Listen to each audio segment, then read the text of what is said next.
The third season of Being Human is about to start on BBC Three, so to find out more about the show, we're going to interview Sinead Keenan, who plays Nina. So it's the three of you, is it? A friend will be joining us. Well, that's... Yeah, we hope so. It's not definite. No, she should be here pretty soon. I don't know what's taking us so long. Yeah, I think the wish, or the hope at the start of the first episode of the next series is that, as you say, they get away from Bristol and the halfway house, I suppose, they were in the country. They do want a normal life. They want to get Annie back first. And if they can do that, then yes, they just want a fresh start, a clean slate, and just to get on and get by under the radar without anyone disturbing them, you know, without the threat of a vampire or you know, ghosts or other werewolves. Just get by on their own and lead a normal, humdrum life. Because things have really changed for Nina since she came to the show originally. Yeah. Like her personality as well. She seems a lot softer than what she used to be. Yeah. Is that going to affect her outlook on life in this season? I think, certainly, obviously, when you first meet Nina in the first series, she's a battle axe. There's no nicer way to put it. But, you know, she meets George and falls in love, and she does come a bit softer, but then he scratches her, and she tries not to tell him that he's done this to her, and then, of course, he finds out, and to a certain extent, she blames him, so it's all very angsty. But I think certainly by the end of the second series, she'd come to terms with it, she'd accepted it. So yes, now she can kind of see a future with George, and there is a little, once a month I'll have to go through this horrible thing, but you know, we can deal with it. And I think that does soften her a little. And for George as well, you know, she lends him her toughness and he lends her his softness, so it balances them out as a couple, I think. And do you find now that you're used to kind of dressing up as a werewolf, putting all this stuff on? Am I used to it? I don't think you can ever get used to it. You can be more prepared for it. It's the one part of the job that I kind of don't really like. I'm delighted that I am a werewolf because it means I'm still here. But just that day, that transformation day is always, it's kind of that you know, it's marked in the calendar and you're getting closer and closer and closer, and it's that hump you have to get over, if you'll excuse the expression.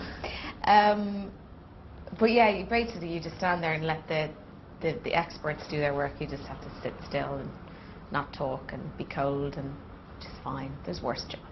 And during the transformation previously, when Russell's been doing it, you get to see like a bare bottom and like... Yes. Do you ever like end up... naked?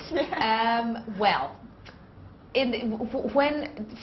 for Nina's first transformation in the second series, when I got the script, they very much kind of skirted over the kind of nudity thing. So it was, you know, it read like something like cut to Nina on the ground covered in a coat, and I was like, that's obviously done because I'm a girl.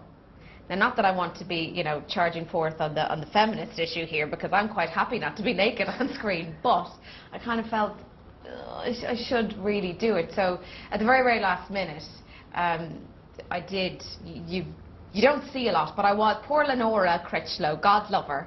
She earned her stripes that day. She got a whole. She saw the whole thing because she was in the room.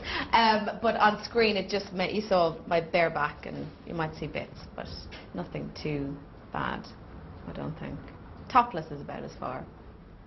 So it doesn't get too awkward? It doesn't get too awkward on set. No. God, I'm blushing even at the thought that I'm probably the same colour as the wall behind me. But it's, you know, everyone's very good on those days, very protective, and you know, you don't have people just staring at you, you know, in your knickers on all fours pretending to be a dog, which isn't very attractive for a girl, but you know. How does the transformation happen now that you're in Barry? Because there was a routine of how you were supposed to do it before, and now everybody's been moved. Do you have to try and work out a new way of We do doing have to try and work out a new way. On the first episode, you'll see it has comical consequences of in the sense of how we find our new routine in Barry. But yeah, we do have to find, obviously, somewhere safe to do it, where we won't, you know, attack, where everyone else will be safe and we'll keep ourselves safe, and not to do it together, because obviously if they transform together, that may not be pretty. And there are other werewolves joining this season as well. Do they impact much on the group, or is it? They do. I suppose they do. George first comes across Tom, who is McNair's son. McNair is Robson Green, and Tom is played by Michael Sacca. And we need to. It gets to a point where George and Nina need to find out more about werewolves and whatnot. So they try to forge a relationship, and with that comes other consequences. So yeah, they do become somewhat involved with them. Yeah. Do you ever think, what if Nina and George had a baby? Would it be a werewolf? Would it be a normal? Well, that's the thing. I don't know. Is it lycanography? Lycon folklore? I don't know if I'm making that word up. I don't know. Oh, lupine. Maybe it's lupine, or is that a rabbit? Anyway, werewolf folklore. I don't know whether it would be a pup, or whether it would depend when she had the baby, or whether, like, being a werewolf is something that hits you in your teens, like puberty. Like maybe the child would be fine till they hit like 14. That's what they do in Twilight, isn't it, as well? Is that? Yeah. I've never seen Twilight. Is that what happens? Yeah, that's what happens, yeah. I thought that was a clever idea of mine. Obviously not. Yeah, because it certainly looks like they're going that way, like we're trying to settle down and having their own. Who knows? Yeah, maybe if it all goes well in the future, yeah. But then you've got the tag-alongs as well. The tag-along. Well, you know, from Nina's point of view, you've got like trying to have a nice, happy relationship, That's and then true. you can't. That's true. I don't know how Mitchell would like to hear you being referred to as a tag-along. Obviously, I don't mean Aidan. Yeah, I suppose because they're, you know, do you mean just Mitchell and? Or just the dynamics of the relationship, how it works. The dynamics of the right, yeah, certainly. Well, now if they manage to get Annie back, please God they will. The four of them in the house together is a different kind of dynamic, because certainly before Nina kind of dipped into the house and then dipped out and then was taken away and all this. So this is a lot more stable. But I think what happens with that, which I think happens certainly in terms of boys and their mates. I mean, Nina gets on very well with Annie, and it's nice to have that girl, that comfort of another girl in the house.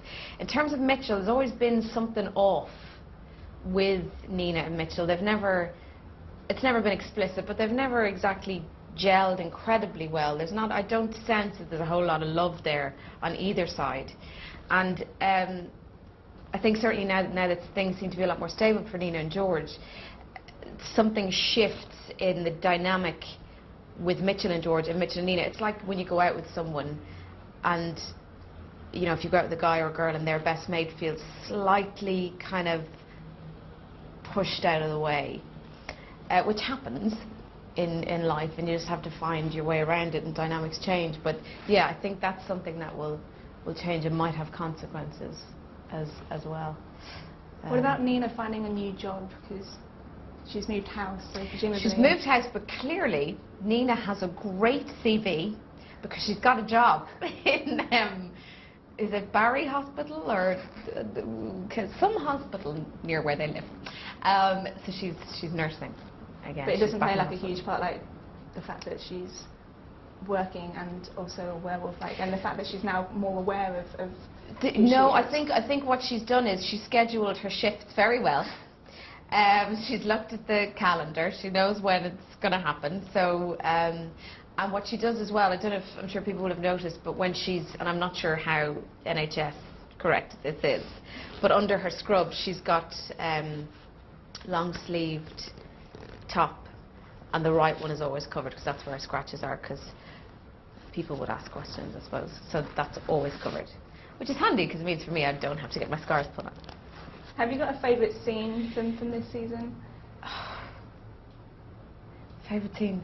I don't have a favourite scene. I do have favourite scenes, and they are just generically any where it's just the four of us,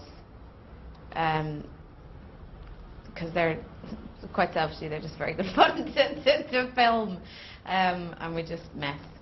We shouldn't, but we do.